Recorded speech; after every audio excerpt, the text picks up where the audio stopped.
Silakan Bu Fitriana. Ini Oh ya, teman-teman CPNS baru yang bertugas Pak Wahid dan Pak Dokter Didi. Ya, salam kenal semuanya. ya salam kenal Pak Didi dan Ya, eh, semuanya. Baik, izin saya mulai ya Bapak Ibu sekalian. Bismillahirrahmanirrahim. Assalamualaikum warahmatullahi wabarakatuh. Waalaikumsalam. warahmatullahi wabarakatuh. Yang terhormat Bapak Wahid Hasim M. Hum selaku Sekretaris LP2M UIN Cyber Syahnu Jati Cirebon, yang kami hormati Ibu Dr. Maulidia Ulfah MPDI, Kepala Pusat Publikasi dan Pemeringkatan, yang kami hormati Bapak Dr. Didi Junaidi MA selaku pemateri kita pada siang hari ini, yang kami hormati Ibu Yayu Mega Purnamasari MPD selaku moderator yang akan memandu acara inti kita nanti, serta tidak lupa Bapak Ibu hadirin peserta pelatihan yang kami banggakan. Puji syukur kehadirat Allah Subhanahu wa Ta'ala atas rahmat dan karunia-Nya, kita dapat berkumpul pada siang yang berbahagia ini dalam keadaan sehat walafiat untuk mengikuti pelatihan menulis buku dengan tema Menyejarah Bersama Karya. Salat serta salam senantiasa tercurah kepada junjungan kita Nabi Muhammad SAW beserta keluarga, sahabat, dan para pengikutnya hingga akhir zaman. Hadirin yang berbahagia, sebelum kita memulai rangkaian acara pada hari ini, izinkan saya membacakan susunan acara pelatihan menulis buku menyejarah bersama karya. Yang pertama yaitu pembukaan, yang kedua menyanyikan lagu Indonesia Raya, yang ketiga sambutan sekaligus pembuka acara dari Bapak Wahid Hasim M. Hum selaku Sekretaris LP2M, yang keempat penyampaian materi oleh Bapak Dr. Didi Junaidi, yang kelima sesi diskusi dan tanya jawab serta penutup. Baik, hadirin yang saya banggakan, untuk memulai acara ini agar mendapatkan keberkahan dari Allah Subhanahu wa Ta'ala, mari bersama-sama kita melafadzkan basmalah. Bismillahirrohmanirrohim. Terima kasih. Hadirin yang kami hormati, marilah kita senantiasa menjunjung tinggi rasa cinta tanah air dengan menyanyikan lagu kebangsaan kita Indonesia Raya.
Baik, terima kasih.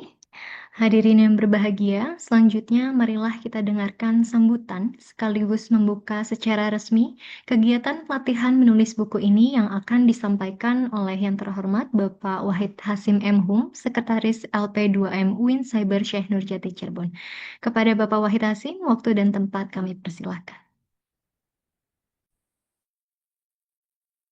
Baik, Assalamualaikum warahmatullahi wabarakatuh. Alhamdulillahirrabbilalamin. Wassalatu wassalamu ala ashrafil anbiya'i wal mursalin. wa ala alihi wa ashabihi wa man tabi'ahum ila yaumiddin wa ba'du. Eh, yang saya hormati Mbak Ulfa Maulidia yang mempunyai dan menjadi host acara ini ya. Terus kemudian kepada sahabat saya, senior saya, Pak Didi Junaidi yang bercahaya, cerah sekali. Kemudian kawan-kawan semua, ya peserta pelatihan atau seminar eh, menulis buku ini. Saya bersyukur acara ini dilakukan karena menulis itu aktivitas utama ya dari Sivitas Akademika.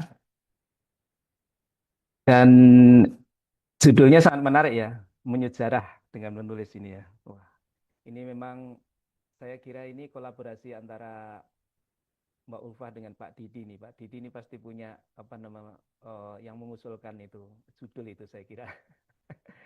Karena beliau mempunyai refleksi yang cukup panjang itu untuk menulis sebagai habit dan itu yang membuat beliau ingin dikenang secara sejarah gitu ya di dalam sejarah itu. Allahumma amin, moga-moga memang benar-benar Pak Didi ini akan dikenang oleh sejarah itu karena tulisannya itu ya. Mohon izin Mas, suaranya agak kurang Oke, terdengar. kurang terdengar. Oke, saya besarkan. Ya. Halo, apakah sudah cukup besar? Masih kecil sekali. Kok bisa Mohon begitu maaf. ya? Mungkin saya tidak pakai Nah, headset. ini sudah, sudah. Halo? Oh Halo, ya. sudah terdengar. Oh, Baik. alhamdulillah. Baik. Eh, Terima kasih sebagai sambutan acara ini. Saya ingin menyampaikan beberapa hal. Yang pertama adalah eh, tantangan-tantangan untuk menulis ya. Saya kira menulis di dalam Sivitas Akademika ini kita mengenal ya ada tulisan ilmiah, terus ada tulisan esai yang lebih ringan ya. Nah, saya kira kalau tulisan ilmiah di artikel yang akan dikirimkan ke jurnal kita punya paten ya yang sangat apa namanya detail dan apa namanya cukup rigid ya.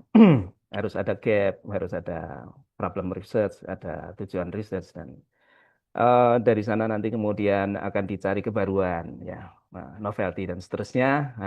Di samping kemudian teknik untuk melakukan itu menulisnya itu. Saya kira hari ini dengan Pak Didi untuk menulis buku ini sebetulnya juga tulisan ilmiah yang diperluas. Saya kira begitu ya. Jadi apa namanya evidence, kemudian paparan itu nanti akan menjadi panjang lebar luas, gitu ya. Eh, Tantangannya menurut saya ini kalau sekarang audiensnya memang dosen-dosen ya, tetapi dosen-dosen juga menghadapi mahasiswa ya. Mahasiswa sekarang yang sesuatu yang sangat menantang saya kira adalah AI. AI itu nanti akan sangat membantu kita sebagai instrumen. Dan saya kira nanti eh, saya yakin ini salah satu instrumen nanti akan dikenalkan ya oleh Pak Didi ya.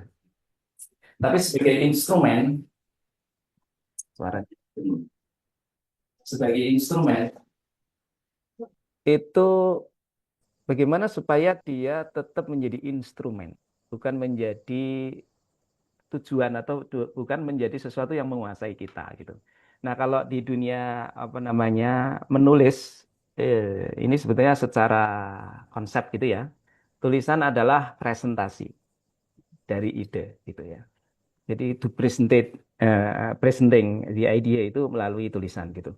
Nah, jadi tulisan itu sebenarnya adalah presentasi pikiran. Nah, sekarang bagaimana cara membangun pikiran itu? Gitu. Membangun pikiran itu berarti kan ya proses logik ya, mulai dari uh, mengamati serapan indera itu, nanti kemudian mengkonseptualisasi serapan akal, itu menjadi suatu proses yang urut, nah, di mana eh, ketika seseorang sudah terbiasa dengan menulis hasil amatan dan mengklasifikasi hasil amatan, maka tulisan itu benar-benar presenting mind gitu. Nah, tapi berbeda nanti kalau misalnya yang kita presentasi itu ternyata bukan hasil amatan, bukan proses pikiran, tetapi prosesnya AI. Dan itu sekarang tinggal bikin prompt aja dan saya mahasiswa Fakultas VFDKI, misalnya gitu. Saya di apa namanya jurusan Sosiologi Agama. Saya ingin tahu tentang teori-teori sosiologi agama dan saya ingin bicara mengenai agensi sosial. Klik Ya nanti teori agensi sosial akan muncul semua dan kemudian kita klik. Ya itu sebetulnya bukan dari amatan kita, dari serapan indera kita, bukan dari bacaan kita, tapi tiba-tiba kita tuh sudah disediakan oleh prompt itu dan prompt itu sudah masuk ke dalam AI itu mengklasifikasi sendiri dan sangat sangat sangat bagus karena sifatnya memang robotik gitu ya. Nah, gimana ya kita menghadapi seperti ini supaya AI itu menjadi instrumen untuk menguatkan presentasi pikiran kita, tapi bukan membunuh pikiran kita. Nah, saya kira itu nanti saya titip sama Pak Didi itu gimana cara cara mengatasi itu. Karena mahasiswa kita kalau kita sederhana bangga dengan wujud tulisan yang muncul pada laptop atau pada tulisan yang tertulis, saya kira kita bisa tertipu. It's very sophisticated, very rational, but it's not their mind gitu. Itu sebetulnya adalah hasil pikiran AI. Kalau itu menjadi habit dan kita tidak tata dan kita tidak apa namanya, kita tidak sikapi, barangkali kita akan terkorosi ya. Kita akan kehilangan banyak aspek mengenai bagaimana menumbuhkan berpikir tentang realitas, tentang. Nah, saya kira saya mengetengahkan dalam apa namanya eh, eh, pengantar ini adalah soal tantangan AI itu. Yang lain-lain saya sudah yakin teman-teman ini sebenarnya canggih semua ya, tapi terutama yang kita hadapi sekarang adalah AI itu. Dan yang kedua adalah seiring dengan berkembangnya AI itu, kita lalu punya joki-joki tulisan ya, yang terkenal ya. Di Cirebon ada, dipersoalkan secara nasional. Wow, kita sebetulnya bersedih juga. Dan kita harus bersikap atas nama intelektual. Nah, itu yang di Kedawung ya. Nah, itu udah ketangkap itu apa namanya? Nah, itu menjadi joki tulisan. Dan itu suatu kerugian besar bagi UIN, kerugian besar bagi intelektual. Tidak sekedar orang Cirebon, tapi juga secara nasional ya. Itu gimana ya caranya supaya jadi kepandaian AI ini pada akhirnya ini akan di-maintenance oleh orang yang ahli dan kemudian di, eh, digunakan untuk mencari dan menjadi semacam konsultan ya dan menuliskan kepada orang lain ya. Dan kemudian dia mengambil manfaat itu. Nah, jadi kalau sudah tahu caranya bagaimana ke jurnal Scopus maka dia akan apa namanya dengan mudah untuk memaintenance itu logikanya Imrat itu sudah dikuasai dan itu kemudian pakai AI menjadi lebih mudah. Saya kira, saya tahu betul Pak Didi itu adalah pejuang penulisan yang sifatnya memang benar-benar mempresentasikan mengenai ide. Pak Didi yang saya kenal adalah memang mufasir, ahli tafsir ya. Dan tafsirnya lebih spesifik lagi, tafsir tentang kebahagiaan. Wah, luar biasa itu inti dari kehidupan. Jadi terima kasih sekali, saya bahagia, saya ucapkan selamat untuk Mbak Ulfah dan Pak Didi dan kawan-kawan, Mbak Fitri dan kawan-kawan yang bertugas di sini dan juga apa namanya peserta semuanya. Semoga acara ini lancar dan nanti tuturnya menjadi sangat produktif dan banyak sekali. Baik, teman-teman, mari kita buka dengan bacaan Al-Fatihah saja ya. Ya, lihatihin niyah wa ila kulli niyatin sholihah Al-Fatihah. Oh, Enggak, nggak bilang kemarin tuh kalian nonton lagi, nonton. Baik, dengan Al-Fatihah itu maka resmi acara ini saya buka. Terima kasih Mbak Ulfa, Mbak Fitri, Pak Didi. Saya sedang rapat juga dengan Ibu Dekan Fakultas FDKI, jadi saya mohon izin sebentar untuk live. Ya. Terima kasih. Assalamualaikum warahmatullahi wabarakatuh. Waalaikumsalam warahmatullahi wabarakatuh. Baik, kami ucapkan terima kasih banyak kepada Bapak Wahid Hasim M. Hum atas sambutan dan secara resmi telah membuka kegiatan kita pada hari ini. Hadirin yang kami hormati, demikianlah rangkaian pembukaan pelatihan menulis buku menyejarah bersama karya. Selanjutnya, untuk memandu jalannya sesi inti pelatihan menulis buku yang akan disampaikan oleh pemateri kita, Bapak Dr. Didi Junaidi MA. Saya akan menyerahkan sepenuhnya kepada moderator kita, Ibu Yayu Mega Purnamasari, MPD. Dengan ini, saya selaku pembawa acara pada sesi pembukaan memohon maaf apabila ada kesalahan kata atau perbuatan kepada Ibu Yayu Mega Purnamasari, MPD. Waktu dan tempat kami persilahkan. Baik, terima kasih Ibu Fitriana yang sudah menjadi MC. Bismillahirrahmanirrahim. Assalamualaikum warahmatullahi wabarakatuh. Selamat siang dan salam sejahtera bagi kita semua.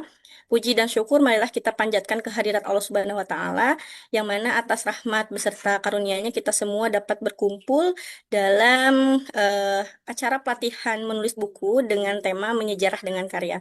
Sebelumnya perkenalkan, nama saya Yumega Purnamasari yang akan bertugas sebagai moderator dalam kegiatan hari ini.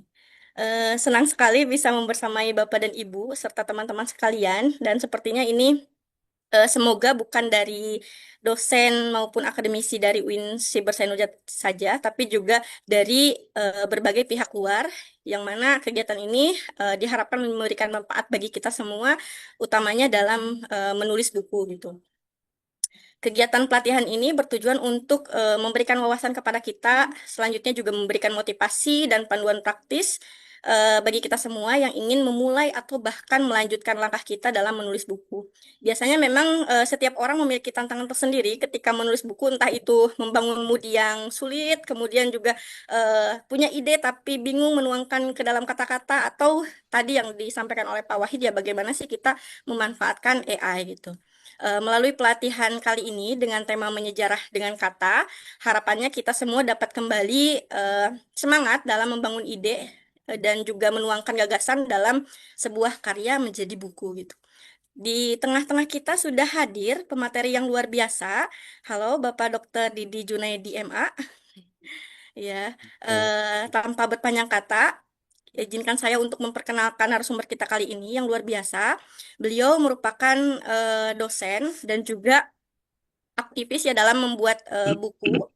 Di sini ada Bapak Dr. Didi Junaidi MA. Beliau berasal dari Brebes. Beliau memiliki background pendidikan S1 di IAIN Syarif Hidayatullah Jakarta yang pada saat ini menjadi UIN Syarif Hidayatullah, dan lulus S1 pada tahun 2002 serta melanjutkan S2 pada konsentrasi tafsir hadis, lulus pada tahun 2005. Selanjutnya juga beliau mengambil program doktoral tafsir interdisipliner dan lulus pada tahun 2019. Luar biasa sekali, tadi saya membaca ada sekitar 20 karya buku yang Orangnya yang belum. oleh beliau. Adapun saya hanya membacakan 4 buku terakhir. Yang pertama itu ada terkait dengan tafsir kebahagiaan. Kemudian juga yang kedua ada Tuhan Maha Menggoda. Kemudian Quantum Quranic Inspiration pada Diandra Publishing tahun 2002. Dan ada ayat-ayat kebahagiaan, tuntunan psikologi Qurani untuk hidup lebih tentram dan bermakna, dipublish pada Kok Publishing tahun 2004. Selain itu juga beliau banyak memiliki pengalaman organisasi yang luar biasa, diantaranya menjadi komisi pengkajian di MUI Brebes tahun 2021 sampai dengan 2026, kemudian juga sebagai anggota FKUB dan juga sebagai ketua DKM Masjid At-Taqwa Balukamba. Ada juga penghargaan yang sudah diraih, di antaranya beliau pernah meraih award pada Kepustakaan Islam Award atau KIA pada tahun 2024 sebagai kategori penulis buku ASN Kemenag yang diselenggarakan oleh Ditjen Bimas Islam Kemenag RI, serta masuk nominasi 10 besar buku Islam terbaik di karya terakhir beliau yang berjudul Ayat-Ayat Kebahagiaan. Luar biasa sekali ya. Insya Allah materi yang akan disampaikan oleh beliau sangat bermanfaat, tentunya inspiratif untuk kita semua. Kepada Bapak Didi Junaidi, dipersilahkan untuk menyampaikan materi. Waktu dan tempat kami persilahkan. Baik, bismillahirrahmanirrahim. Assalamualaikum warahmatullahi wabarakatuh. Waalaikumsalam. Cek sound dulu ya, suara saya jelas nggak, Bapak Ibu? Jelas Bapak. Oh, jelas ya. Alhamdulillah jelas Bapak. Oh ya, alhamdulillah. Eh, yang saya hormati ada Pak Wahid tadi ya, sudah membuka acara kita. Kemudian ada Bu Dr. Maulidia Ulfah yang sangat intens ya untuk meningkatkan kualitas penulisan dan juga perankingan ya kalau nggak salah. Kemudian tentu Ketua LPWM ya Pak Fakhruddin yang mungkin ada kegiatan di luar. Kemudian tadi yang membuka acara atau MC-nya Mbak Fitriana ya. Terima kasih. Terus moderatornya Mbak Yayu. Ya ini wajah-wajah baru semua ya. Kalau saya Bu Mario dia itu sudah wajah-wajah jadul.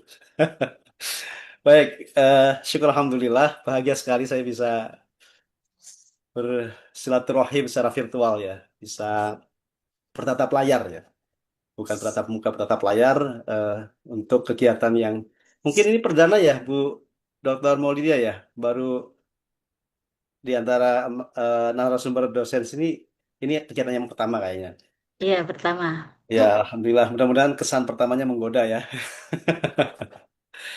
Ya, Alhamdulillah tadi saya sangat bahagia sekali bisa nanti sedikit sharing ya, berbagi pengalaman seputar dunia penulisan, kemudian suka duka selama sekian puluh tahun ya, dari mulai saya S1 dulu sampai sekarang. Nanti saya akan uraikan ya, sebelum masuk ke materi ya, secara pengantar aja. Kemudian eh, juga kalau kita lihat sekarang itu mahasiswa khususnya ya, atau dosen juga lah pada umumnya juga. eh Sebetulnya sangat dimudahkan ya dengan teknologi, dengan tadi disebut Pak Wahid AI dan sebagainya. Harusnya, ini idealnya banyak di antara kita, terutama kalangan dosen, yang lebih produktif untuk melahirkan karya. Karena ide-ide itu sudah tinggal bikin prompt tadi ya, langsung keluar semua. Nah, tentu tidak secara apa namanya letterlek ya, ambil yang ada di situ diambil semuanya tidak. Kita harus memilah, tetapi kemudahan ini betul-betul sebuah apa ya, kemewahan bagi kita yang dulu misalnya ketika mau nulis itu cari ide itu luar biasa susah. Kalau sekarang tinggal merem aja, kita ketik mau nulis apa sudah keluar semua. Saya iseng-iseng kemarin itu karena sekarang lagi concern untuk nulis buku-buku seputar mental health, mental illness, perspektif Al-Quran. Itu saya udah ada beberapa calon naskah ya. Daftar isi semuanya sudah ada. Dan itu dari mana? Saya iseng dari AI, dari ChatGPT. Tentu nanti saya pilih-pilih ya. Nah, Bapak Ibu yang saya hormati, di kesempatan siang hari ini ya, siang menjelang sore ini, saya akan sharing pengalaman di dunia literasi. Mudah-mudahan ya ada manfaat atau menggugah semangat lah. Mungkin langsung saja Mbak Yayu bisa di-share screen ya, biar lebih jelas teman-teman yang lain juga bisa melihat apa yang akan kita sampaikan.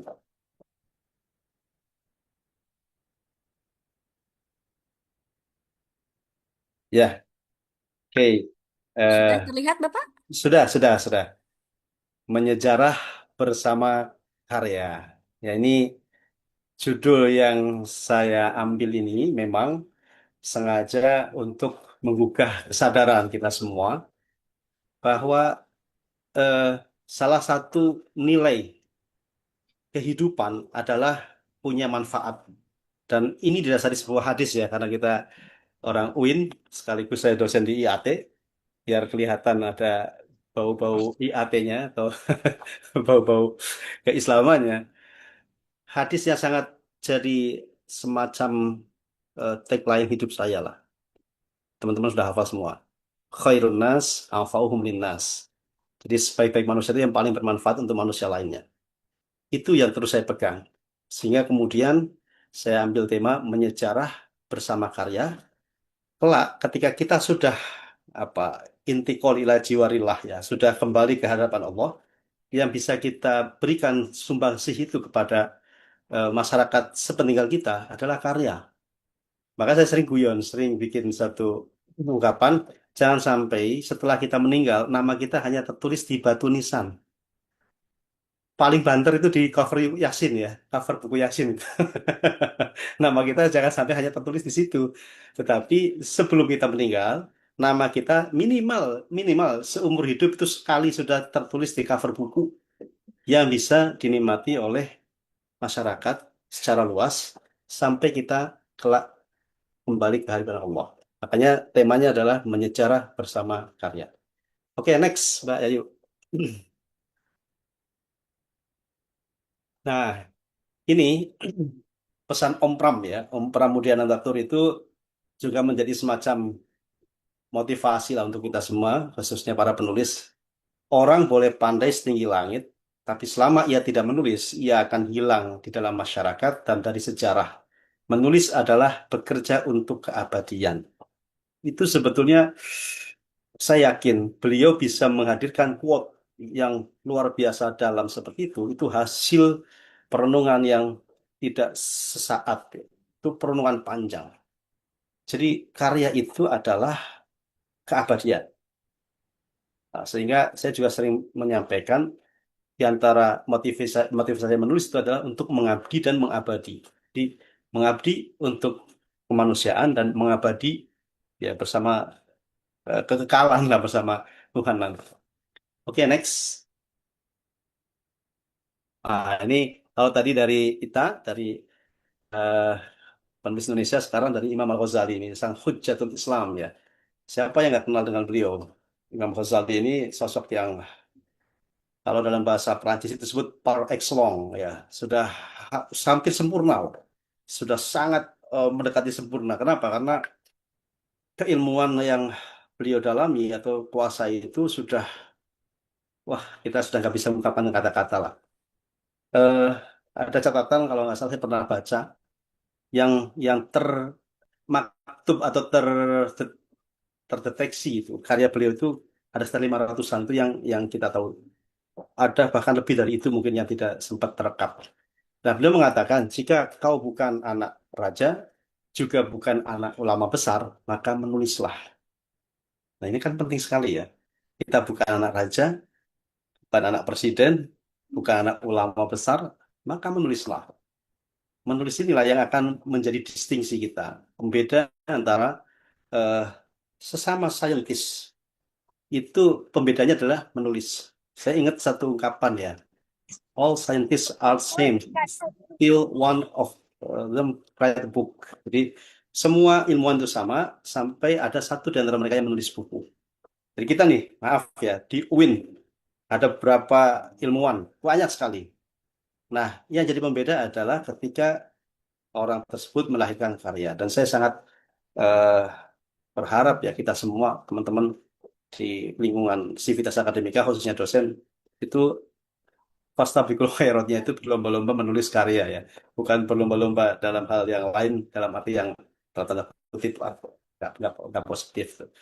Menulis karya sehingga menggugah kesadaran setiap ada yang menghasilkan buku, kita semangat untuk kembali. Oh, kalau teman kita bisa mengakhirkan sebuah karya, kenapa kita tidak? Atau kita dalam satu wadah yang sama misalnya.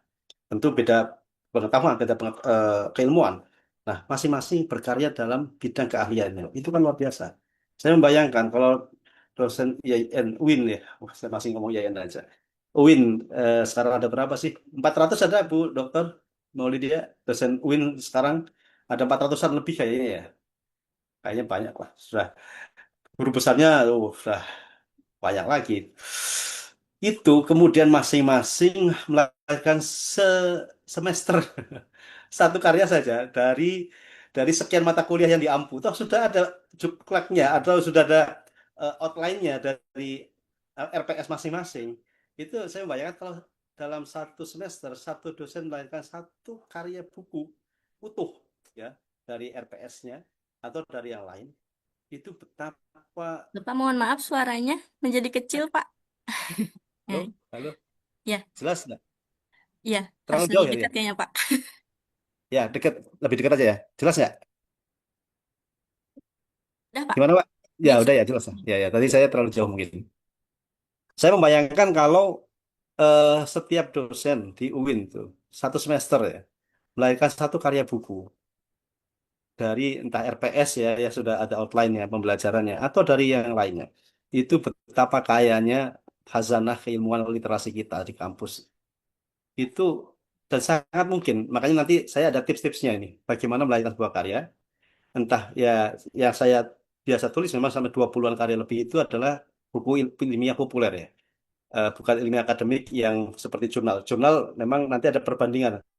Menulis buku populer itu misalnya sehari berapa halaman, jurnal hanya sekian halaman misalnya. Itu nanti ada perbandingannya.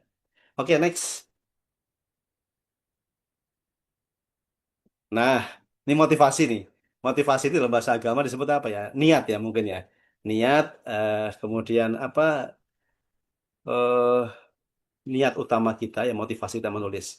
Kalau boleh saya bicara jujur, pertama kali nih tahun 99 saya belajar nulis itu bukan nulis buku ya, nulis artikel opini, nulis resensi buku. Tahun 99 itu saya semester 3 di IAIN Jakarta dulu, masih IAIN.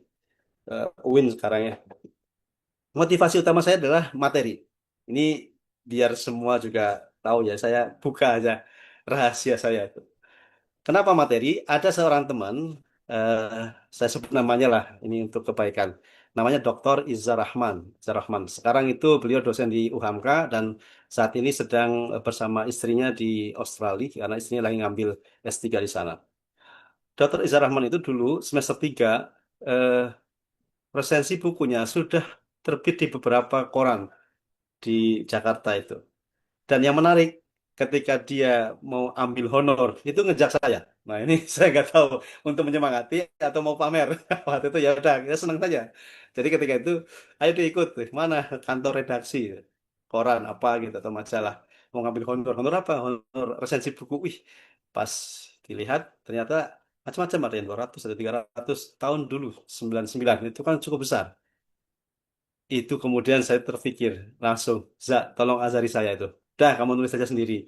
Tapi saya tetap pepet terus itu, karena saya pengen tahu gimana caranya. Saya main ke kosannya. Kemudian dia diajak ke kosan saya traktir gitu. Saya pengen dapat ilmunya. Sampai ada begadang malam. Yaudah, kamu nulis saja, nanti saya lihat. Terus saya tulis itu. Nah, singkat cerita, dari 99 sampai 2002 saya lulus, itu sekitar ada 50-an lebih artikel atau resensi buku yang saya kirim. Alhamdulillah, satu pun nggak ada yang dimuat. Jadi dari sekian artikel, resensi dari yang saya kirim, banyak sekali itu, nggak ada yang dimuat satu pun sampai lulus kuliah S1 itu, bayangkan. Ketika itu saya sudah, mungkin saya bukan jalurnya di sini, bukan penulis. Yaudah saya undur diri atau apa namanya pamit mundur ya, pamit mundur teratur dari dunia nulis itu, stuck betul-betul sampai saya kuliah S2 semester 3. Baru saya mulai lagi itu semester 3 eh, S2. Dan itu tulisan opini kecil di koran kecil. Saya kirim karena itu durasinya terbatas hanya 1 minggu temanya. Saya ingat betul tema itu. Judulnya RUU Sistignas dulu itu. Wah, saya nulis tuh tahun 2004. Itu saya kirim hari Sabtu, kemudian Senin itu saya ke kampus mau kuliah S3. Saya sarapan dulu di Kupat Sayur itu di dekat kampus Pasca UIN Jakarta itu. Pas habis sarapan, kemudian saya lihat ternyata dia jualan koran juga. Ya, yang jualan Kupat Sayur itu jualan koran. Saya buka-buka di koran yang saya kirimi tulisan itu. Kaget nih. Wah, ini kok judulnya mirip-mirip tulisan saya gitu ya. Cuma namanya kan nggak di atas, nama penulisnya itu di bawah. Pas saya lihat ke bawah, wih, nama saya beneran. Saya teriak, Alhamdulillah gitu ya. Orang itu ya pada sarapan kaget, ada apa mas, ada apa mas? Terus yang jualan juga, ada apa mas? Enggak, ini saya saking bahagianya tulisan saya dimuat. Saya tanya, berapa pak ini korannya? 3,5 pak. Ya udah kasih 3.500 saya kasih. Dah, saya jalan. Baru beberapa langkah dipanggil sama penjual sayur itu. Oh, kupat sayur. Mas, ini kupat sayurnya belum bayar. Wah, malunya, Masya Allah. Saking bahagianya itu jadi bayar cuma korannya aja. Kupat sayurnya nggak dibayar. Orang itu udah liatin semua. Wah, ini orang mahasiswa lagi mau kuliah. Belum bayar kupat sayur. Nah, selesai. Saya langsung ke eh, tukang fotokopi. Saya clipping. Mas, di laminating. Saya tempel di dinding kamar. Kamar kos. Ditempel di tempat yang kalau saya tidur menghadapnya ke barat ya. Nah, sehingga pas kalau mau tidur pasti langsung baca tulisannya dari clipping itu. Itu pecah telur pertama saya nulis artikel di koran, di media. Dan saking seringnya baca itu, hafal titik komanya dari awal sampai akhir. Kadang-kadang lindurnya itu ngimpinya juga tulisan itu. Saking seringnya baca itu. Oke, nah setelah itu, ini kemudian apa yang saya tulis, karena sudah dimuat, saya pede. Semua yang awalnya dibalik-balikin, di Kompas, di apa, dibalikin semua. Saya tulis ulang atau diedit ulang. Kirim semua. Alhamdulillah 50% lah tulisannya tadi ditolak-tolak itu dimuat semua. Nah itu berkah. Saya membayangkan kalau saat itu saya benar-benar berhenti menulis ya sudah wassalam. Nah itu, jadi titiknya di situ. Ini mungkin baru di-share ya ke teman-teman semua. Proses panjang itu penting. Jadi jangan lihat saat ini dapat KIA Award dan sebagainya. Berdarah-darahnya dulu itu sengaja saya simpan. Dan baru saya serahkan saat ini, biar menyemangati. Nah, awalnya materi, tapi kemudian sudahlah, sudah berubah. Materi, kemudian ada popularitas. Oke, kalau popularitas, mungkin setelah sekian banyak tulisan itu dikenal. Itu tapi side effect aja lah, itu efek samping aja. Status sosial, seorang penulis. Yang empat ini, jadi 4, 5, 6 ini yang penting. Tanggung jawab moral kita sebagai seorang intelektual, ilmuwan, akademisi, itu harus punya tanggung jawab moral.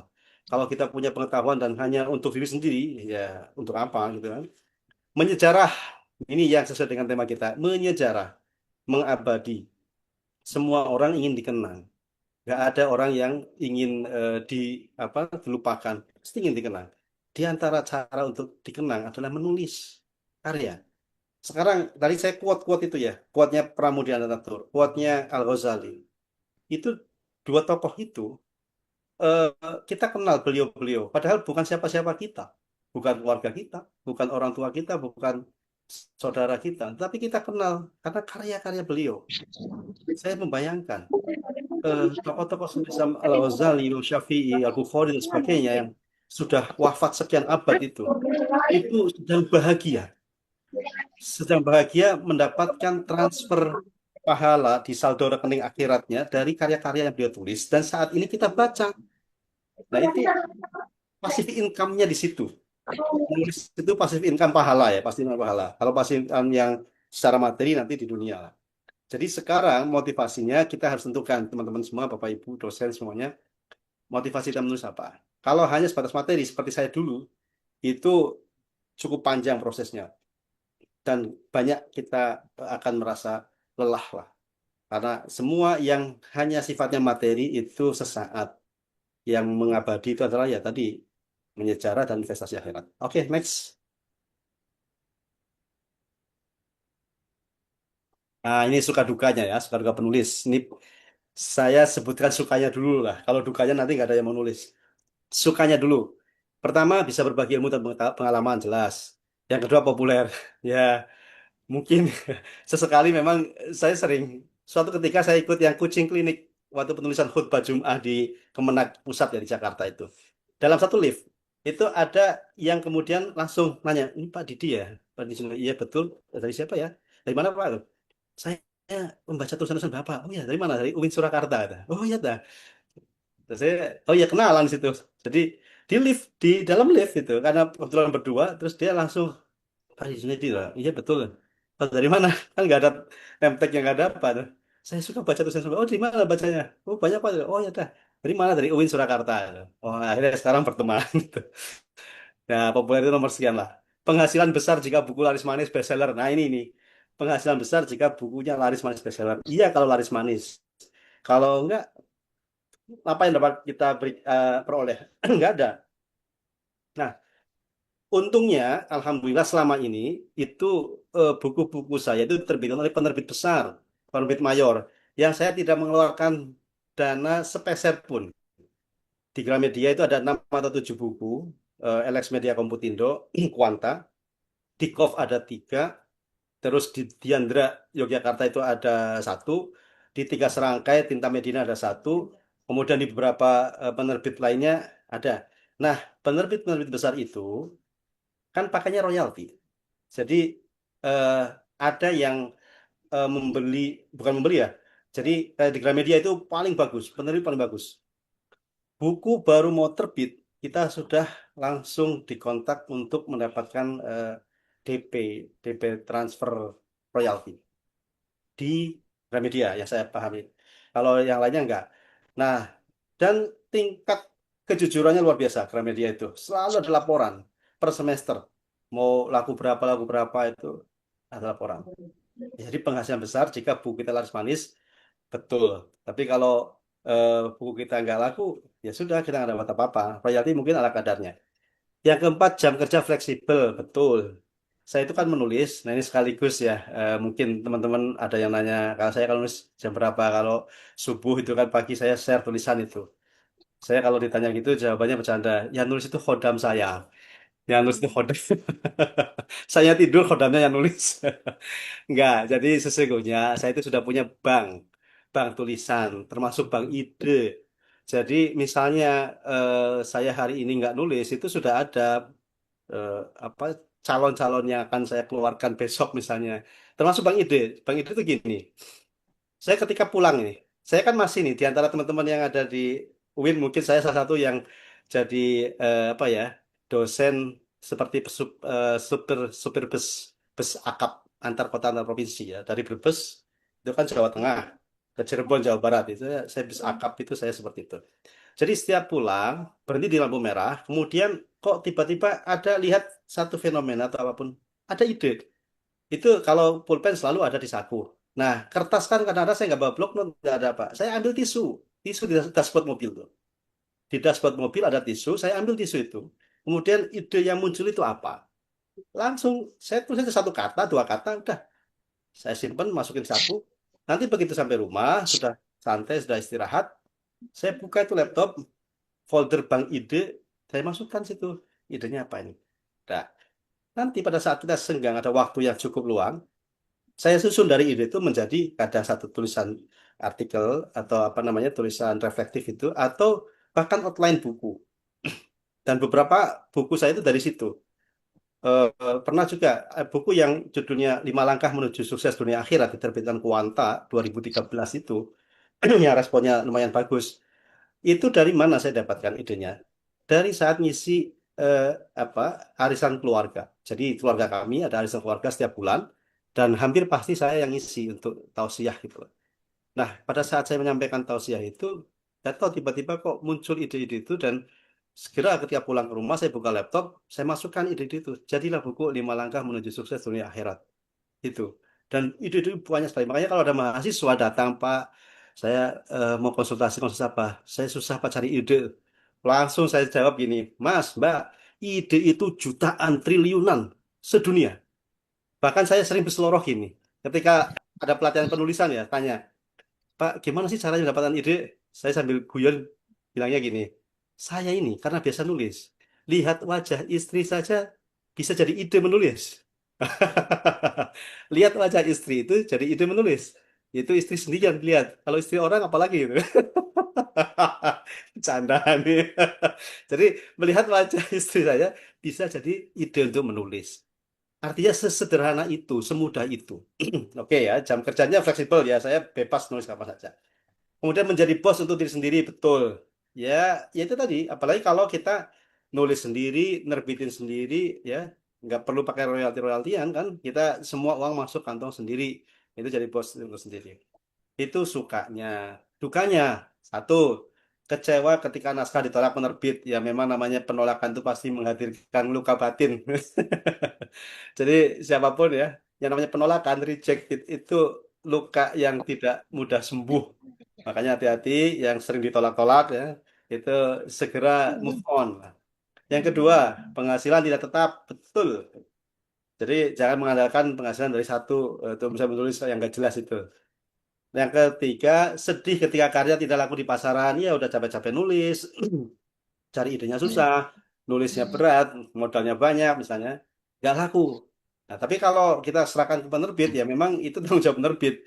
Itu kalau kita terbitin sendiri dan modal sendiri nggak laku kan, sedih ya. Yang keempat, royalti buku tidak mencukupi kebutuhan sehari-hari ya betul lah. Kecuali seperti penulis-penulis besar yang saya pernah dengar itu, yang nulis Dilan, Dilan Milia ya, Pidi Baik ya, Pidi Baik itu. Itu dari satu buku, saya langsung dari almarhum Pak Hernowo, ya mantan CEO Mizan itu. Dari satu buku itu dia 1 miliar tuh royaltinya. Satu buku Dilan itu, eh, belum yang lainnya. Nah tentu itu kalau royaltinya banyak, kalau enggak dapat ya itu dukanya. Next, dari mana memulai? Oke, next. Oke, menangkap ide. Satu, ada membaca, menonton, mendengar, menyaksikan. Saya sering mengatakan, seorang penulis itu harus mampu melihat yang tak terlihat, mendengar yang tak terdengar, merasa yang tak terasa. Jadi kayak sufi gitu ya.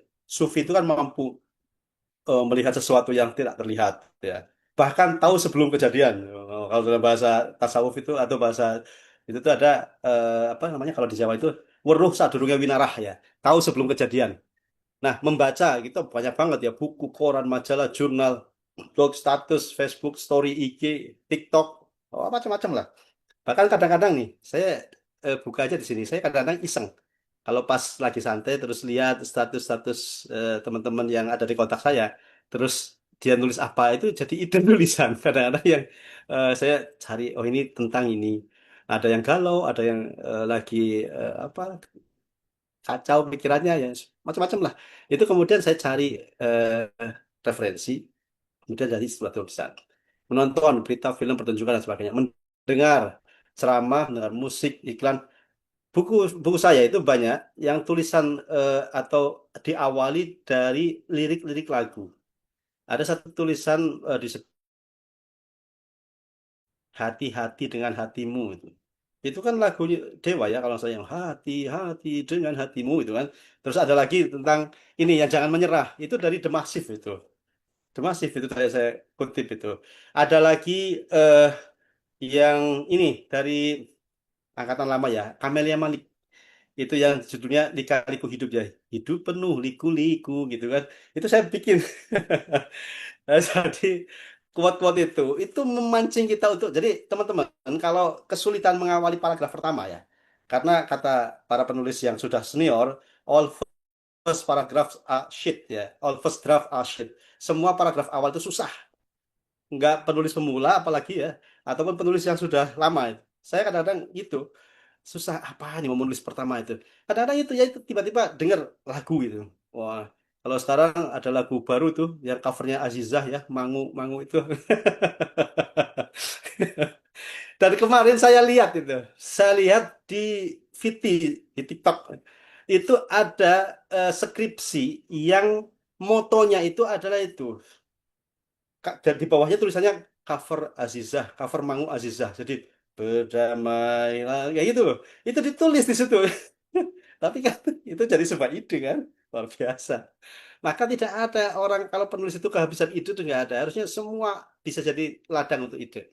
Bahkan saya itu di buku Agar Allah Selalu Menolongmu, sebagian besar itu curhatan orang-orang yang di dekat kita. Makanya saya sering ngomong sama teman-teman, hati-hati dengan penulis atau kau akan abadi dalam karyanya. Jadi jangan sakiti penulis atau kau akan abadi dalam karyanya. Wah, hati-hati sama penulis. Menyakiti hati penulis, namanya bisa terekam langsung gitu, menyejarah.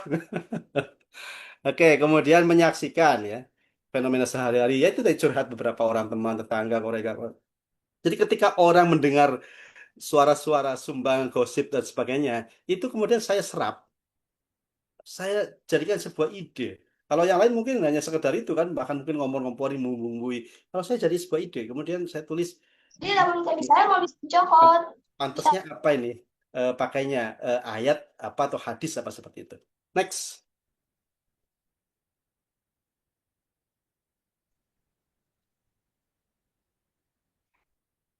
Nah, mengikat ide tadi ya di awal saya udah kasih contoh ya.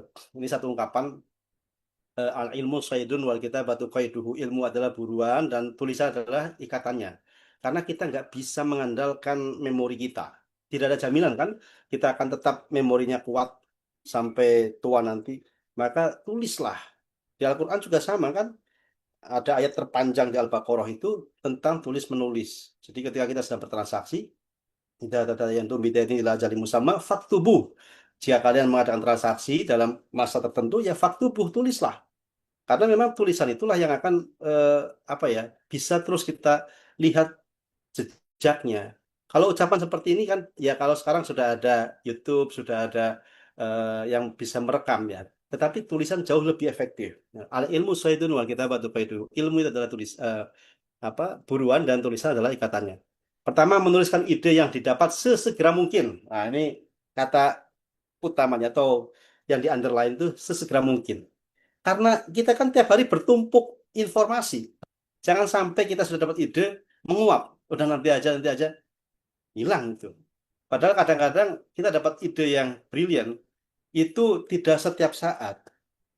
saya beberapa kali dapat ide itu di saat-saat yang mungkin orang itu nggak akan menduga. Tadi misalnya di lampu merah gitu ya, terus lagi ngantri beli nasi goreng atau apa gitu, itu tiba-tiba ada ide aja. Udah, makanya saya bawa kalau nggak eh, apa kertas sama pulpen ya paling HP ya. Catat di note itu saya catat.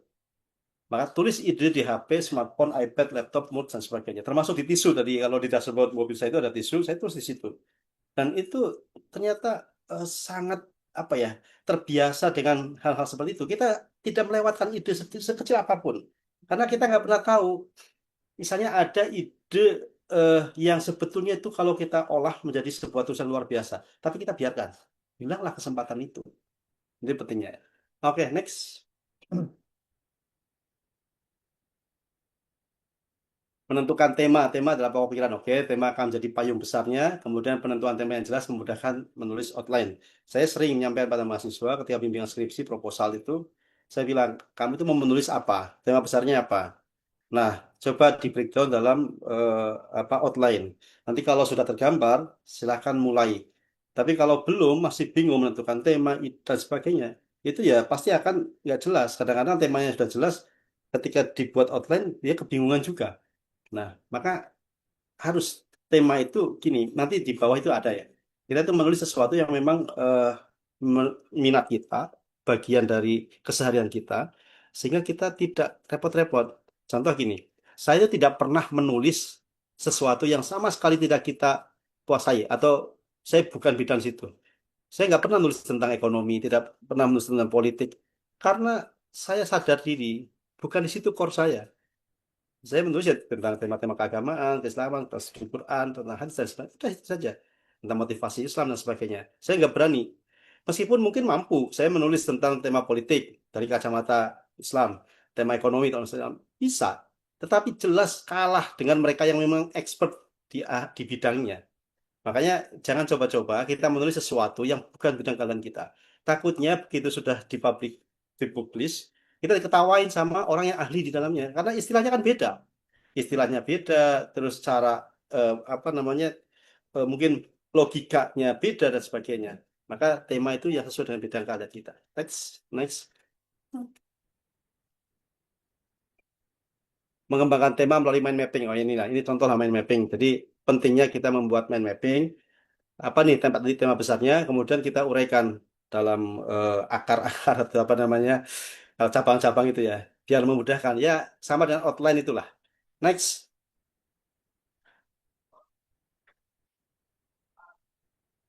Menyusun kerangka tulisan, ini outline-nya ya. Mengacu pada tema utama, menuju pada mind mapping tadi, terus memperhatikan logika pembahasan. Nah, logika pembahasan ini artinya antar paragraf itu harus ada munasabah kalau dalam bahasa Al-Quran itu, ada keterkaitan. Karena kadang-kadang mahasiswa itu ini, dia menulis di paragraf pertama apa, kedua apa, kacau itu. Nggak ada logika antar babnya, antar paragrafnya itu nggak ada. Nah, kadang-kadang mahasiswa kan ini Pak, di Al-Quran juga kan tidak sistematis. Ada yang bilang gitu, Al-Quran tidak sistematis. Kamu ini mau nandingin Al-Quran. Al-Quran itu nggak sistematis, itu ada reasoningnya. Misalnya nih, ini yang sering menjadi counter ya, orang-orang apa outsider ya, orang-orang non-Islam, non-Muslim yang mengkaji Al-Quran, bahwa Quran itu nggak sistematis. Misalnya, kenapa setelah ayat perang kok ayat perkawinan? Hubungannya apa? Karena perang sama kawin itu apa hubungannya? Wah, ini menurut mereka. Tapi ketika kita baca lebih dalam, saya mengkaji misalnya tafsirnya Pak Quraish Shihab ya, tafsir Misbah. Itu beliau memberikan satu alasan. Ayat perang kemudian di bawahnya ayat perkawinan. Itu sebetulnya sangat dekat kaitannya. Orang ketika perang ya, yang maju ke medan perang itu jadi syahid. Ketika syahid, otomatis istri-istri para pahlawan itu kan menjadi janda, anak-anak yatim. Maka Allah memerintahkan kepada sahabat-sahabat yang masih hidup dan punya kemampuan untuk menikahi janda-janda yang suaminya mati syahid itu. Jadi ada antara peperangan dan perkawinan itu. Nah, seperti itu loh. Nah, itu mahasiswa ketika saya tanya, kenapa ini kok nggak ada nyambung sih? Al-Quran juga banyak yang nggak nyambung. Anak-anak yatim. Itu kamu alasan aja. Dah, nggak usah aneh-aneh. Itu ya. Jadi logika pembahasan itu antara satu dengan dua itu ada connectingnya. Next. Oke, jadi mulai menulis itu saya kutip satu ungkapan, idza shadaqal azmu wa dhahas sabil. Where there is will, there is way. Jadi kalau kita punya niatnya kuat, ya pasti jalannya lempang, jalannya lurus, gampang. Tapi kalau niat aja nggak punya, ya sudah. Dan saya banyak teman-teman yang dari dulu bilangnya mau nulis, pengen nulis, pengen nulis. Sampai sekarang nggak ada satupun karya. Karena baru mau, hanya ingin, tidak selalu action. Yang penting itu kan segera action. Itu sama kasusnya dengan misalnya ya ini job ya. Saya pernah baca di satu buku tentang entrepreneur. Ada seorang mahasiswa, bukan mahasiswa, sarjana ekonomi. Mohon maaf kalau ada yang SE di sini ya. Sarjana ekonomi dengan orang yang nggak tuh tamat hanya SMA lah selesai. Tapi sama-sama mau buka usaha. Nah, yang sarjana ekonomi itu bikin proposal dulu, studi kelayakan, macam-macam. Di saat sarjana ekonomi membuat studi kelayakan, si maha SMA, itu lulusan SMA ini, sudah mulai menyusun. Dia mau jualan pecel, apa nasi uduk ya, pecel lele. Dia sudah nyiapin, beli peralatannya dan sebagainya, tendanya, bikin ininya, apa namanya, eh gerobaknya dan sebagainya. Sarjana ekonomi masih sibuk ngurusi itu, bikin proposal itu, studi kelayakan macam-macam. 3 bulan kemudian, yang nggak lulus SMA itu sudah buka warung. Sarjana ekonomi baru kemudian berpikir, ini kira-kira margin keuntungannya bagaimana. 1 bulan kemudian, yang nggak lulus SMA itu sudah dapat profit. Sarjana ekonomi masih berkutat di situ aja. Ini maksudnya gitu ya. Action itu penting. Saya pernah ikut sebuah pelatihan. Ketika sang mentornya itu langsung menanyakan gini, membawa sebuah buku. Ya, ada buku, kemudian siapa yang mau buku ini katanya. Ya, saya mau ini. Semua kan saya mau gitu. Cuma cuma angkat tangan aja. Ada satu yang lari ke depan, langsung ambil. Dikasihkan. Kemudian dia bilang, nah ini yang saya mau. Ketika siapa yang mau ini, langsung action, lari, diserahkan. Ya, kamu berhak mendapatkan ini. Karena kamu berani action. Yang lain hanya mau gitu. Sama dengan menulis. Saya pengen nulis. Dari tahun kapan sampai sekarang cuma mau, ingin. Nggak ada karyanya. Nggak action. Oke, yang kedua konsisten, istiqomah. Nah, ini yang berat. Karena yang ringan itu istirahat. Kalau istiqomah, istiqomah berat sekali loh. Ini bayangkan, ini pengalaman saya pribadi ya. Alhamdulillah tahadus bin himah ya. Saya menulis pagi itu, setiap pagi share itu, awalnya di FB ya. Itu sejak 2017 saya, atau 2016 akhir atau 2017. Sampai sekarang berarti 8 tahun. Alhamdulillah tidak pernah jeda sehari pun. Jadi bisa dicek di akun FB saya. Itu tulisan setiap pagi yang saya share ke grup-grup itu sama. Sejak 2017 sampai sekarang. Tidak pernah jeda sehari pun dalam kondisi apapun. Kuncinya tadi, memang saya tidak menulis pada saat malamnya atau paginya. Kita punya bank tulisan tadi. Sehingga setiap hari itu bisa kita store tulisan itu. Toh nggak ada yang nagih kan? Nggak ada yang minta. Tetapi saya punya komitmen bahwa dalam kondisi apapun, toh kadang-kadang saya kondisi sakit, kondisi pikiran lagi kacau ya, kondisi macam-macam lah. Tapi berusaha konsisten istiqomah. Saya teringat satu ungkapan ya. Mudah-mudahan saya dengan mengamalkan itu masuk ya apa yang diharapkan itu. Jadi al istiqomah khairu min alfi karomah katanya gitu. Istiqomah itu lebih baik daripada 1000 karomah. Nah, kalau orang ingin punya karomah dan sebagainya harus ini dan sebagainya. Saya cukup istiqomah itu aja nulisnya. Nah, landasan teologisnya jelas ahabul amali ilallahi adwamuha wa in qalla. Amal yang paling dicintai Allah adalah yang terus-menerus dilakukan continue mudawamah meskipun sedikit. Next. Ini udah jam 2 ya. Nanti singkat-singkat aja deh. Menulis setiap hari ya jelas. Nah, ini teman-teman, dosen khususnya yang pengen menghasilkan sebuah karya, jangan lihat jumlah halamannya. Misalnya saya pengen nulis buku 200 halaman. Kalau dilihat duluan sudah pusing. Lihat buku 200 halaman, waduh gimana ini nih. Coba praktekkan apa yang saya lakukan dulu ya. Sekarang saya sudah meningkat ke yang lebih tinggi lagi. One day, one page. 1 hari 1 halaman. Coba deh. 1 hari 1 halaman, 1 bulan 30 halaman, 3 bulan 90 halaman, taruhlah 100 halaman. Dalam 3 bulan satu naskah buku minimal jadi. Padahal kita ada 1 tahun. 1 tahun ada 12 bulan. Berarti ada 4 buku jadi. Ya, ngomongnya sih enak ya. Jadi easy to say but to do is difficult ya. Jadi one day one page. Syaratnya tadi sehari satu halaman aja. Silakan mau nulis tentang apa. Konsisten satu hari satu halaman non-stop. 1 bulan 30 halaman. 3 bulan 90 halaman. Ditambahlah 10 halaman 100 halaman. 3 bulan jadi satu naskah buku. Minimal kan. Penerbit kan minimal 100 halaman kalau kita ajukan. Sehingga dalam 1 tahun itu bisa 4 buku. Ada 3 bulan 1 buku. 1 hari 1 halaman aja. Nggak usah. Pokoknya habis ngetik 1 halaman udah keluar beli bakso, seblak, cilok apa gitu ya. Buat kita apa ya menyemangati diri. Nanti besok lagi nulis sehari 1 halaman. Nah, kalau sudah terbiasa, kita tingkatkan 1 hari 1 tema misalnya. Satu buku saya itu biasanya isinya ada 20 atau maksimal 30 tema. Kalau 1 hari 1 tema, 30 tema itu kan 1 bulan selesai. Jadi ada beberapa buku saya yang saya tulis 2 minggu. Buku eh, yang apa namanya agar Allah selalu menolongmu itu saya nulis 2 minggu kayaknya. 2 minggu ya itu kan hasil reflektif curhatan orang-orang dan sebagainya. Saya tulis tuh 2 minggu saya kirim naskah itu ke penerbit. Kemudian seminggu kemudian langsung oke. Minggu berikutnya udah langsung diedit layout naik cetak. Minggu berikutnya berarti 1,5 bulan kemudian sudah terbit. Dari mulai nulis sampai terbit itu cuma 1,5 bulan. Nah ini karena saya mau konsisten itu.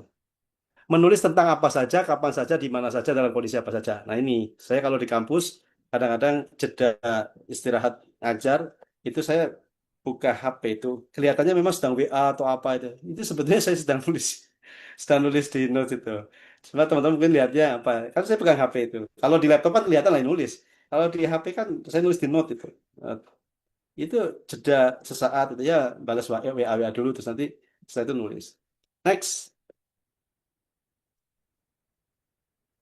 Komitmen, nah ini penting ya, disiplin. Waktu menulis silakan teman-teman yang punya waktu luangnya kapan. Kalau saya biasa pada subuh atau malam hari. Nah kalau ini jarang banget ini mah. Ini cuma buat pencitraan aja yang sepertiga malam terakhir ini. Pokoknya saya pada subuh atau malam hari lah biasanya. Ya tapi sebetulnya ya setiap saat ya kapan waktu ada waktu luang ya saya usahakan untuk nulis. Target menulis, silakan mau ditarget berapa? Setahun 1 buku, boleh. Setahun 2 buku, boleh. 3 buku, boleh. Seterusnya, boleh. Tadi, one day one page aja sudah setahun bisa 4 buku loh. One day one page. 1 hari 1 halaman, setahun bisa 4 buku. Next. Nah, ini menulis dengan senang, writing with fun. Menulis dari hati. Semua yang dari hati akan diterima oleh hati. Pembaca pun akan membacanya dengan sepenuh hati. Jadi menulis dari hati, menulis sepenuh hati, menulis yang diminati. Itu kata kuncinya. Tadi saya katakan. Saya nggak pernah nulis tentang tema-tema ekonomi, politik, dan sebagainya yang bukan bidang saya. Karena tidak mungkin saya bisa menulis itu dengan baik. Maka pertama, nulislah dari hati, menulis sepenuh hati, dan yang diminati. Dan kadang-kadang, kalaupun bukan seorang penulis, ada kondisi tertentu. Kita bisa menulis baik. Satu, kondisi patah hati. Yang kedua, kondisi sedang jatuh cinta.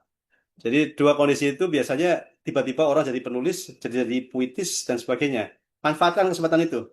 Kalau ada yang saat ini sedang patah hati, segera nulis tentang tentang kegalauannya, tentang persoalan-persoalan hidupnya. Tulis aja semua. Nah, itu bisa jadi terapi loh. Kalau menurut James Pennebaker itu, writing is healing. Menulis itu menyembuhkan.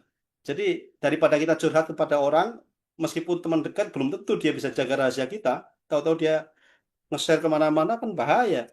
Makanya sudah, saya ketika ada persoalan, saya tidak cerita kepada siapapun. Curhatku kepada siapa? Ilallah. Wes. Innama ashku bathi wa huzni ilallah. Itu kan Nabi Yakub alaihissalam tuh. Yusuf ayat 86. Itu curhat terbaik. Ketika beliau sedih, putra tercintanya itu dijahati oleh saudara-saudaranya. Nabi Yakub itu curhatnya gitu. Qala innama ashku bathi wa huzni ilallah. Sesungguhnya aku hanya mengadukan kesedihan dan kesusahanku ilallah. Bukan ila WhatsApp, bukan ila Instastory, bukan ila VT, bukan ila Facebook. Jadi ilallah. Oke. Baik, kemudian next. Kayaknya tinggal dikit lagi nih.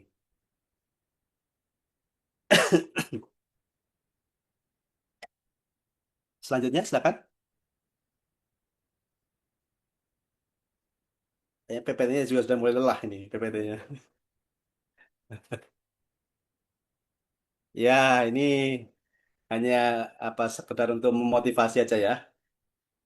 Wujud nyata, menulis setiap hari, komitmen, disiplin, dan menulis dengan senang hati, writing with fun itu sebagian sebagian yang ada di cover FB saya, terus bagian dari karya-karya yang sudah terbit. Next. Nah, ini menerbitkan penerbitan sendiri. Saya punya CV namanya Rahmatina Publishing.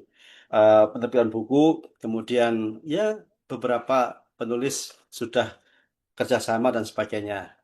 Nanti kita bisa ngobrol lebih lanjut. Next. Nah, ini buku yang ditulis dan diterbitkan sendiri. Jadi di penerbit Rahmatina Publishing saya menulis sendiri, membiayai sendiri, mencetak sendiri, menjual sendiri, promosi sendiri.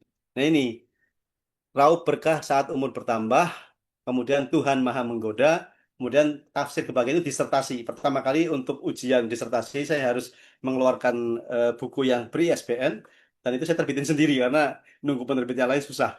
Next. Ini pencapaian tertinggi tentang karya tadi disebutkan buku Ayat-Ayat Kebahagiaan masuk sebagai nominasi buku Islam terbaik IBF Award 2024. Next. Kayaknya terakhir ini nanti. Nah, itu puncaknya. Puncaknya waktu itu sebagai awardee Kepustakaan Islam Award KIA 2024 yang diselenggarakan di Dirjen Bimas Islam dan alhamdulillah situ dari saya tanya ke panitia untuk kategori penulis buku ASN Kemenag itu ada 400 peserta. 400 peserta dijaring menjadi 10, kemudian diundang ke Jakarta 5, yang 10 kemudian yang 5 besar diundang ke Jakarta untuk presentasi, kemudian tinggal 3 besar diundang ke Jakarta lagi presentasi dan tinggal 1 besar itulah awardee-nya yang sedang menyampaikan materi ini. Demikian itu saja sedikit berbagi, sharing pengetahuan, pengalaman seputar dunia literasi. Kalau ada yang ingin nanti dibicarakan, ngobrol, silakan. Saya akhiri, bila itu saya. Assalamualaikum warahmatullahi wabarakatuh. Waalaikumsalam warahmatullahi wabarakatuh. Saya ucapkan terima kasih kepada Bapak Dr. Didi Junaidi yang telah menyampaikan materi luar biasa sekali ya Bapak ya. Materinya sangat-sangat dalam. Kemudian pengalaman-pengalaman yang diberikan juga dipaparkan tadi luar biasa gitu. Dari tadinya koran itu ya sampai termotivasi menjadi penulis yang menghasilkan banyak buku. Memang perlu diawali dengan niat, kemudian juga konsistensi yang apa namanya yang terus gitu. Oke, selanjutnya memasuki sesi tanya jawab. Bapak dan Ibu sekalian boleh mengacungkan atau mengaktifkan mikrofon atau boleh melalui kolom chat. Bagi yang ingin bertanya dipersilahkan. Kita buka 3 pertanyaan dulu. Silahkan Bapak Ibu.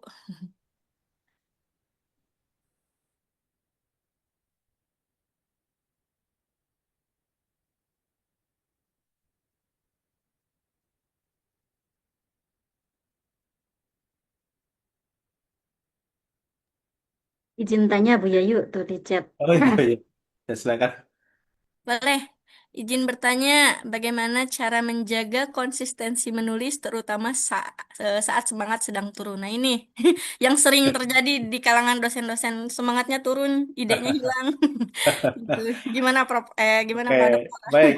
Terima kasih Bu Dr. Fausia. Jadi betul ya, apa untuk menjaga konsistensi atau semangat itu kan tidak mudah ya. Tadi saya katakan yang paling mudah itu kan istirahat ya. Kalau istiqomah itu sulitnya minta ampun. Nah, bagaimana kiat saya ketika dalam kondisi mungkin secara fisik sedang nggak enak atau secara pikiran sedang kacau, saya justru begini, eh, termotivasi oleh apa temuannya James W. Pennebaker ya. Beliau mengatakan writing is healing. Menulis itu menyehatkan, menyembuhkan. Jadi pas saya mengalami pikiran yang sedang nggak baik-baik saja gitu ya. Itu justru yang saya lakukan adalah membuka laptop atau mengambil secari kertas, Saya tuliskan apa yang dengan cara free writing. Nah, ini bukunya ditulis oleh Pak almarhum Hernowo juga, judulnya Free Writing. Kita menulis bebas sesuai apa yang ada di benak kita. Ini sebelum kita melanjutkan konsistensi menulis yang sesungguhnya ya, untuk melepas sumbatan-sumbatan beban-beban itu, apa yang ada di benak kita keluarkan semua melalui itu tadi, free writing. Kita kalau pas di depan laptop ya kita ketik apa saja. Ketik apa saja, jangan sampai kita edit dulu. Nah ini eh, yang saya dapatkan pelajaran dari Pak almarhum Hernowo itu, kesalahan kita itu para penulis, kenapa nggak segera eh, rampung tulisannya? Ketika kita menulis kemudian menjadi editor sekaligus, salah typo sedikit langsung dihapus. Itu menyumbat apa yang sebetulnya akan keluar dari pikiran kita. Jadi free writing itu ya menulis bebas saja. Pokoknya nggak usah pedulikan salah ketik, misalnya ketika jadi ketiak misalnya, itu nggak apa-apa. Udah dibiarkan aja dulu semuanya. Nah, setelah selesai, tutup laptop. Kita aktivitas apa aja terserah. Jangan buka-buka dulu. Baru setelah kita merasa nyaman lagi, kita buka lagi. Nah, konsistensi untuk menulis itu harus dimulai dari kesadaran diri. Memang ada self awareness ya, awareness itu ada motivasi. Toh saya kalau mau berhenti mulai hari ini atau mulai besok saya nggak ngirim tulisan ke grup manapun kan bisa, karena nggak ada yang nyuruh, nggak ada yang bayar, nggak ada yang kalau saya nggak nulis kemudian nggak oh ya nulis nggak ada. Saya nulis nggak nulis itu ya biasa saja. Nah, menjaga konsistensi itu memang harus dari dalam diri. Dan saya punya eh, keyakinan begini, dia. Ketika Allah sudah memberikan kita potensi, potensi yang luar biasa ya, akal kita, kemudian indera kita, semuanya lah, fisik kita. Terus kalau kita abaikan, kita biarkan terlena atau terbuai dengan misalnya kita merasa bad mood dan sebagainya. Kan sering ya kan ada saatnya orang tuh mood swing katanya ya. Eh, Kadang moodnya baik. Kalau bagi saya itu mau kondisi kayak apapun, mood itu kita yang ciptakan sendiri. Kita kan yang menciptakan sendiri mood itu. Mau good mood, bad mood, saya kira harus dari dalam memang. Nah, ini yang mungkin di antara kita masih agak berat. Dan prosesnya memang panjang. Riadohnya, istilahnya. Riadohnya itu panjang. Dan saya terbiasa ketika mau menulis, saya belajar dari satu ayat di surah Al-Jumu'ah itu, bagaimana Rasul mau mengajar para sahabat. Itu kan dikatakan, eh, Walladzi ba'atsa fil ummiyina rasulan minhum yatlu 'alaihim ayati wa yuzakkihim wa yu'allimuhumul kitab wal hikmah. Jadi ada proses tazkiyah dulu. Rasul sebelum mengajar para sahabat itu yuzakkihim wa yu'allimuhumul kitab wal hikmah. Tazkiyahnya gimana? Secara fisik kita suci dari hadas kecil dan besar. Makanya saya setiap mau nulis itu saya wudhu dulu biasanya. Ya saya mengikuti tradisinya ulama-ulama itulah. Kalau mau nulis biar pikiran-pikiran tenang, apalagi yang mau ditulis mungkin ada ayat, ada hadis kalau saya ya. Itu saya wudhu. Walaupun nggak ada ayat, nggak ada hadis, wudhu dulu. Itu jauh lebih fresh. Setelah itu, kalau suasana ruangan, terserah teman-teman ada yang seneng ditemani musik. Kalau saya nggak, eh, justru saya nggak bisa nulis, nggak bisa baca kalau ada musik. Maka saya udah nulis suasananya paling misalnya kalau ada ruangannya itu biar wangi misalnya, kan memunculkan mood misalnya. Kemudian yang pasti di samping saya itu ada segelas kopi. Jadi pada subuh itu selalu membuat kopi sendiri. Kemudian saya taruh di samping laptop. Udah saya nulis sambil nyeruput kopi. Dan yang paling senang saya memang nulis di rumah karena di samping ada wifi, ada wife. Ya, jadi di rumah itu ya di rumah kerja itu ada wifi. Sudah, jadi nyaman mau cari apa saja enak. Nah, pertanyaan tadi, gimana menjaga konsistensi menulis memang harus dari dalam. Kita tentukan dulu motivasi kita nulis itu apa sih. Kalau sekedar tadi poin pertama, kedua ya materi popularitas, memang kita akan mudah gugur di tengah jalan, bahkan layu sebelum berkembang. Tapi ketika kita motivasinya jauh lebih eternal ya, lebih abadi, menyejarah, investasi akhirat, mungkin kita bisa mengalahkan yang mood swing itu. Itu Bu Maulidia. Ini ada pertanyaan lagi ya? Ada satu lagi Bapak. Nah, Apakah pengalaman kehidupan pribadi bisa dijadikan sebuah buku katanya Pak? Dari hmm, Pak Aris ini pertanyaannya. sangat sangat bisa. Itu pengalaman pribadi itu kalau ditulis oleh sendiri namanya autobiografi, nulis sendiri, ditulis sendiri, pengalaman sendiri. Kalau yang nulis orang lain ya biografi aja misalnya. Nah, banyak karya-karya besar, ya, pengalaman pribadi. Misalnya, saya punya bukunya Buya Hamka itu, judulnya Kenang-kenangan Hidup itu saya baru beli itu kemarin. Itu beliau tulis sendiri, itu namanya autobiografi. Ada lagi dulu buku tebel banget karya Dr. Deliar Nur. Mungkin ada yang kenal ya. Tebel banget berapa ribu halaman itu. Judulnya Aku Bagian Umat, Aku Bagian Bangsa. Itu dia Nur. Terus Pak Quraish Shihab nulis buku ya, Cita, Cinta dan apa itu? Kata kalau nggak salah itu. Itu juga pengalaman pribadi. Jadi sangat mungkin. Bahkan nanti karya-karya yang isinya pengalaman pribadi kan unik, unik sekali.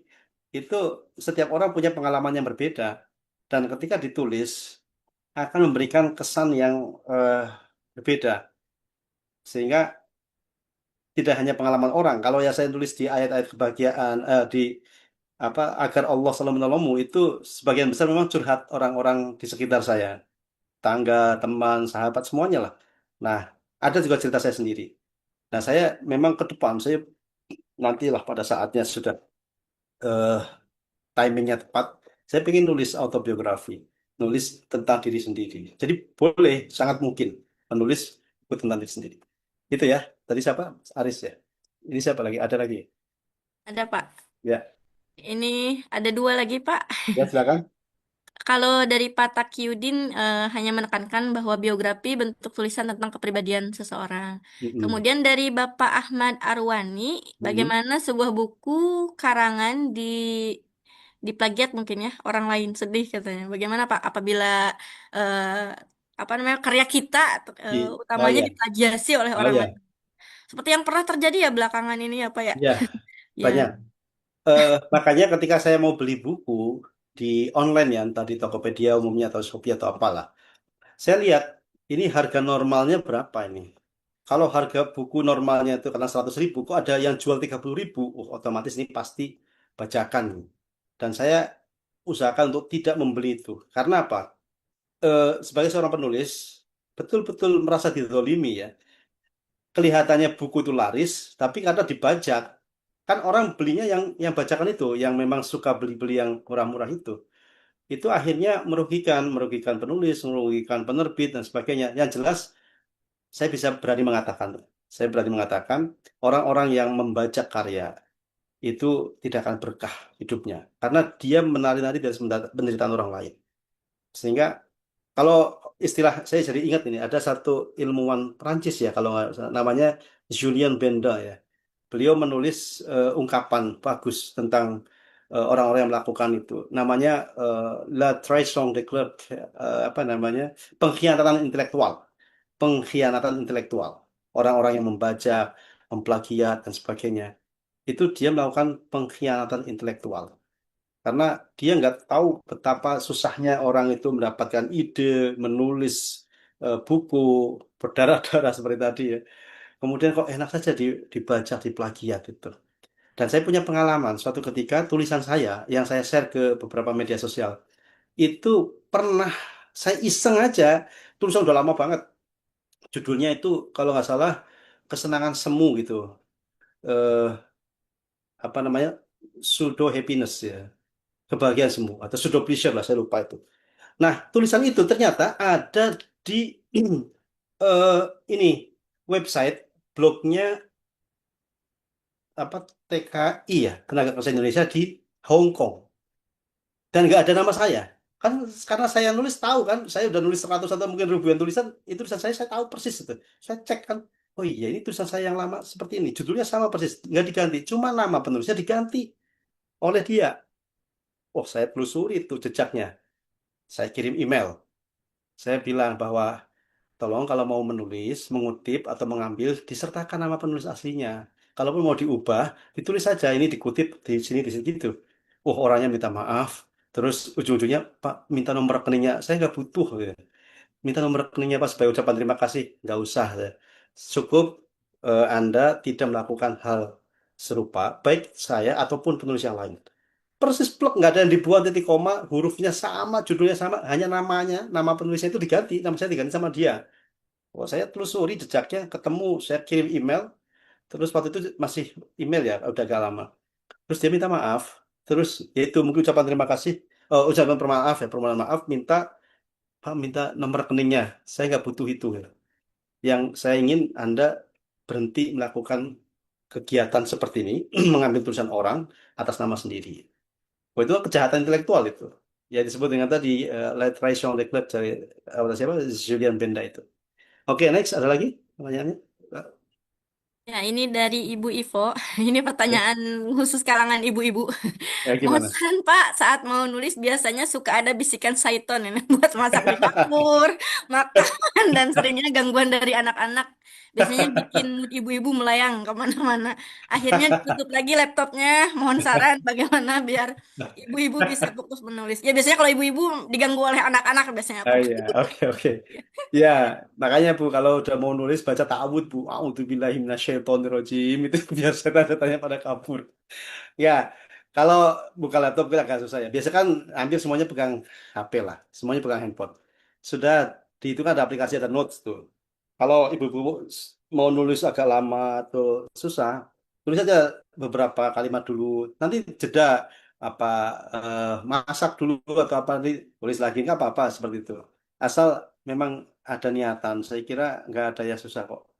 Semuanya bisa. Ada dulu saya punya apa pernah baca karya seorang tenaga kerja wanita di Singapura kalau nggak salah. Dia ART, asisten rumah tangga di sana.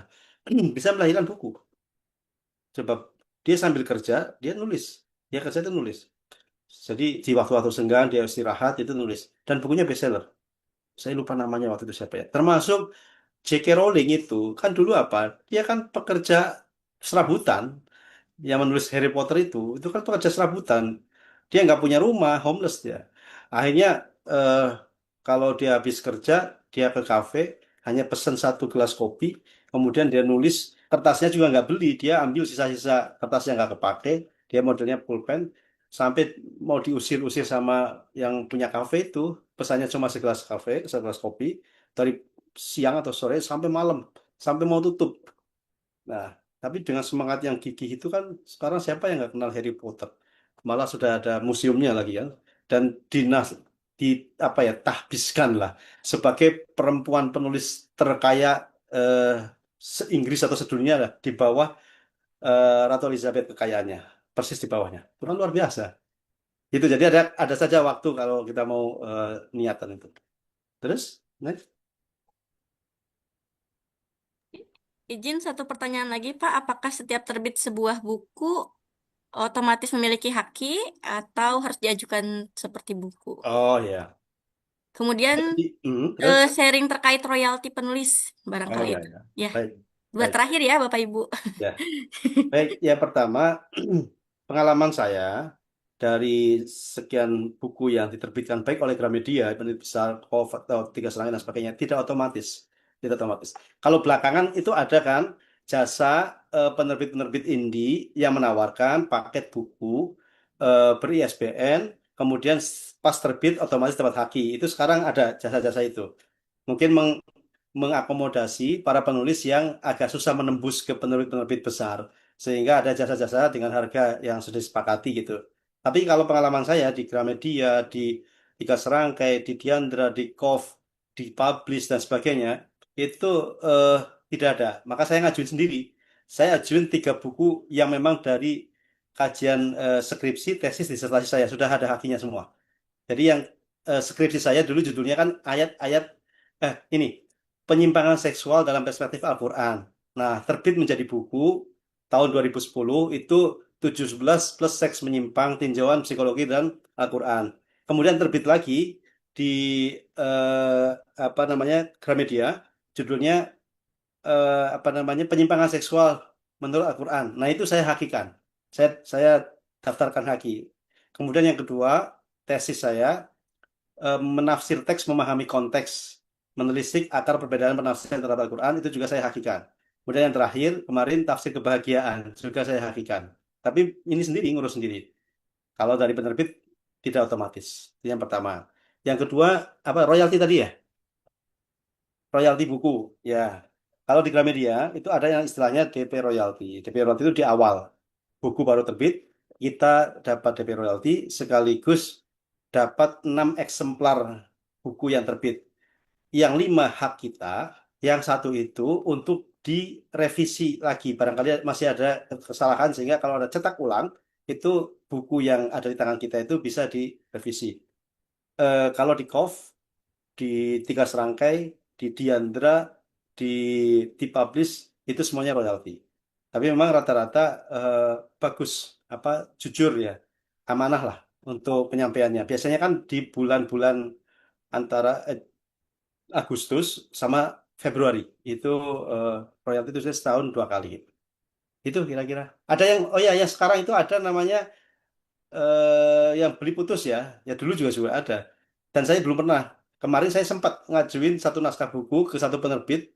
Kemudian dia tanya, biasanya gimana Pak? Menulis di mana? Di sini-sini. Itu royalti ya? Iya. Kalau kami jual beli putus. Jadi kalau Bapak sudah kasihkan naskah ke kami, ya kita hargai per lembarnya itu ada antara berapa? 20 sampai berapa puluh ribu lah. Pokoknya sekitar kalau buku 100 halaman itu sekitar 4 jutaan kalau nggak salah.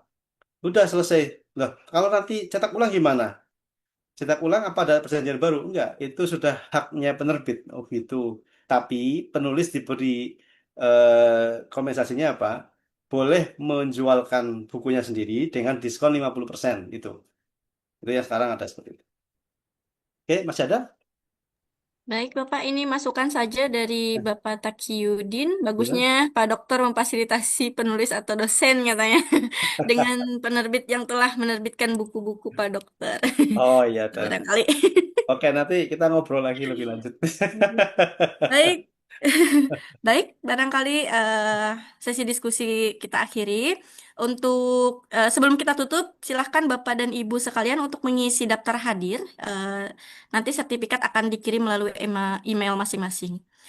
Saya ucapkan terima kasih kepada Bapak Dr. Didi Junaidi MA yang telah menyampaikan materi sangat inspiratif sekali bagi kita semua. Semoga kita semua terinspirasi dan semakin terbangun semangatnya dalam membuat karya-karya yang apa namanya yang brilian gitu ya. Kita akhiri pelatihan hari ini. Kurang lebihnya mohon maaf. Saya Yayu Mega Purnamasari pamit undur diri. Billahi taufiq wal hidayah. Wassalamualaikum warahmatullahi wabarakatuh. Saya kembalikan ke MC. Waalaikumsalam warahmatullahi wabarakatuh.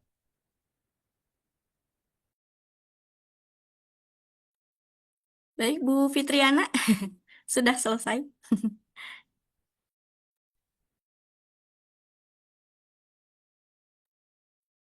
Baik, Ibu, terima kasih banyak. Luar biasa sekali ya, Pak. Saya juga menjadi sangat terinspirasi untuk menulis kembali nih, Pak. Semoga bisa mengikuti jejak Bapak, kami semua di sini juga. Dan Ibu Bapak yang sudah keren juga semoga semakin keren gitu ya. Mungkin itu saja untuk untuk diskusi kita kali ini yang sangat inspirasi. Semoga bermanfaat dan bisa kita tindak lanjuti sendiri gitu ya. Terima kasih. Saya tutup. Kurang lebihnya mohon maaf. Wassalamualaikum warahmatullahi wabarakatuh. Waalaikumsalam warahmatullahi wabarakatuh. Terima kasih semuanya. Salam. Terima kasih Pak Dokter. Sama Bu. Terima kasih Pak Dokter, terima kasih. Sami-sami Pak Haji, Wawan. Semuanya. Pak Dokter Didi ternyata Sintanya belum diverifikasi nih. Wah gitu ya? Bukunya. Oh iya. Iya dah nanti. Kita verifikasi ya. Oke. Oke. Terima kasih Bapak Ibu semuanya. Sampai bertemu lagi di kegiatan selanjutnya. Oke. Sertifikat langsung ke email ya, silakan untuk BKD. Baik. Terima kasih, Terima kasih Bu izin Yayu. Terima kasih semuanya. Iya. Ya. Assalamualaikum.